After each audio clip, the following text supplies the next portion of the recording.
Hey everyone, today's video is going to be a long overdue video. I'm sorry it's taken me so long to get back on this app, but it is going to be about how to get rid of period cramps. So if you don't have a uterus, you don't have to watch this video, or if you don't love somebody who suffers from the uncomfortableness of having a uterus, you don't have to stick around. I'm also going to be doing my makeup while we talk about this. So let's get into this.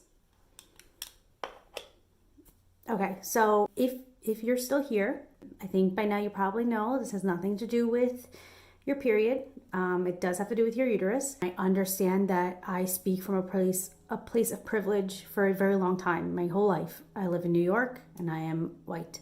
So I never had to understand the severity of this. And while I try my best to be anti-racist and be an ally, there are things that I would never understand because, as I said, I am a white woman who lives in New York. I live in a Democratic state.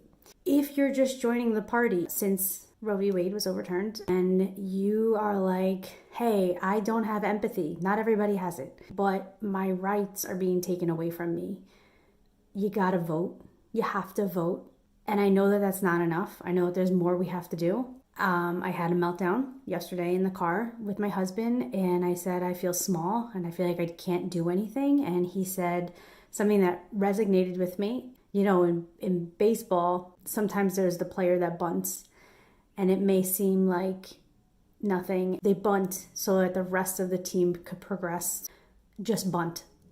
And I thought, that's it, because it's hard, because I feel small and I feel insignificant and I feel like I have no control over my body and I feel like I have no control over my life and my future. And it's hard, especially if you grow up in a conservative household, where they don't care about you. They don't care if you get pregnant and you die from it because they're fiscal Republicans and money means more to them, even though most of them are lower to middle class. Most of the people who say they're fiscal Republicans, some of them don't have jobs, but they say they're fiscal Republicans because they just want so bad to live in a world of all their whiteness.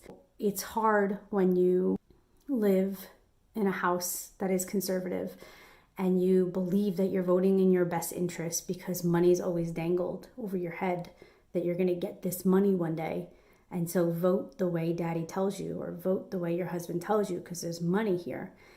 And then something like this happens and you realize, what the fuck does your money mean?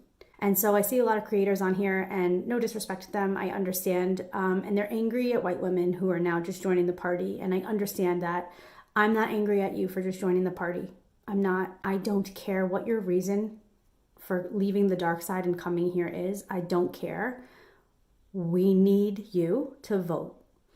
And so even if all you can do is bunt and vote and be quiet about it, you don't have to say it. You don't have to tell your friends. You could just say, yeah, I vote R, write down. Yeah, absolutely. And strength is in numbers, but it starts with one. It starts with yourself. So even if you don't have friends that align with you, or even if you don't have a husband or a boyfriend or somebody in your life that cares if you live or die if you get pregnant, find the strength within yourself to just vote. You don't have to say it. You don't have to wave a flag.